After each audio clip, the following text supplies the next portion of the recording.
جو زمین پر چلتے ہیں ہونن باوقار انداز میں، تکبر نہیں کرتے جب چلتے ہیں۔ اس کے برعکس جو کفار مشرکین ہے، نافرمان ہے، وہ جب چلتے ہیں تکبر سے چلتے ہیں۔ عمر رضی اللہ تعالیٰ عنہ نے ایک نوجوان کو دیکھا، وہ سینہ تان کے چل رہا تھا تکبر سے، تو عمر رضی اللہ تعالیٰ عنہ اس کو بلایا، اسے کہا کہ تم ایسا نہ چلو، اللہ رب العزت کو یہ چال پسند نہیں ہے۔ ہاں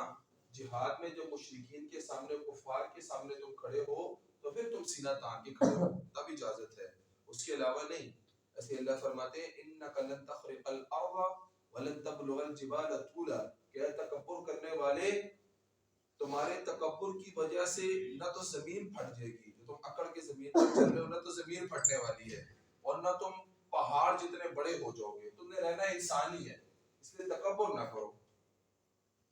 اللہ فرماتے ہیں وَقْصِدْ فِي مَشْيِكَ، اپنے چال میں درمیانہ روی اختیار کرو۔ اللہ کے نبی صلی اللہ علیہ وسلم کی مبارک چال یہ تھی کہ آپ صلی اللہ علیہ وسلم جب چلتے، جیسے کوئی آدمی چڑھائی سے نیچے کو نہیں اتر رہا ہوتا، تھوڑا سا جھکا ہوتا، تو اللہ کے نبی صلی اللہ علیہ وسلم ایسے چلا کرتے تھے، انتہائی عاجزی کے ساتھ۔ لیکن عاجزی کا مطلب یہ نہیں ہے کہ انسان جو ہے وہ عورتوں کی طرح چلنا شروع کر دے۔ حدیث میں آتا ہے، ابو ہریرہ رضی اللہ عنہ کی حدیث ہے، اللہ کے نبی صلی اللہ علیہ وسلم کی چال کے بارے میں، آپ صلی اللہ علیہ وسلم جب چلا کرتے تھے تو ایک تو یہ کہ تھوڑا سا جھکے ہوئے، لیکن آپ صلی اللہ علیہ وسلم پاؤں قوت کے ساتھ اٹھاتے تھے، ایسے نہیں کہ پاؤں کو گھسیٹ کے چلتے تھے۔ آگے فرمایا وَإِذَا خَاطَبَهُمُ الْجَاهِلُونَ، یہ تو رحمان کے بندوں کی ایک صفت ہے۔ نیت کر لیں انشاءاللہ العزیز، اگر ہماری چال میں کوئی ایسی چیز ہے، ہماری باتوں میں کوئی ایسی چیز میں تکبر جو ہے وہ خدا نہ خواستہ جھلکتا ہے، تو ہم اپنی اس عادت کو بدل لیں، اللہ کو انتہائی ناپسند ہے۔ وَإِذَا خَاطَبَهُمُ الْجَاهِلُونَ، اور جب جاہل ان سے بات کرتے ہیں، ان سے بحث کرنے کی کوشش کرتے ہیں، تو یہ آگے سے بحث نہیں کرتے، قالوا سلام، اور یہ کہتے تم پر سلامتی ہو۔ اللہ کے نبی صلی اللہ علیہ وسلم کو کیا کچھ نہیں کہا گیا، کاہن کہا گیا، جادوگر کہا گیا، مجنون کہا گیا۔ ہمیں ثابت نہیں ہے کہ آپ صلی اللہ علیہ وسلم نے ان کو آگے سے کہا تم بھی ایسے ہو۔ ایک مرتبہ ایک صحابی کے ساتھ یہ بات ہو رہی تھی کہ ان کو کوئی آگے سے کہہ رہے تم ایسے تم ایسے تم ایسے،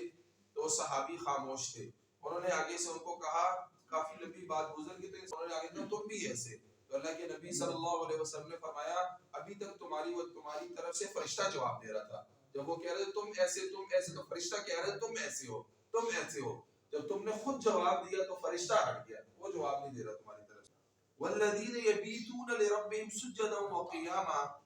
رحمان کی بندوں کی تیسری صفت کہ وہ اپنے رب کے سامنے رات گزارتے ہیں سجدوں میں اور قیام کی حالت میں۔ اللہ کے نبی صلی اللہ علیہ وسلم نے فرمایا افضل الصلاة بعد المفروضة صلاة فی جوف اللیل، فرمایا کہ سب سے افضل نماز فرض نماز کے بعد، ظاہر بات فرض سے افضل تو کوئی ہو نہیں سکتا نا، فرض نماز کے بعد سب سے افضل نماز وہ رات میں پڑھی جانے والی نماز ہے، یعنی تہجد کی نماز ہے۔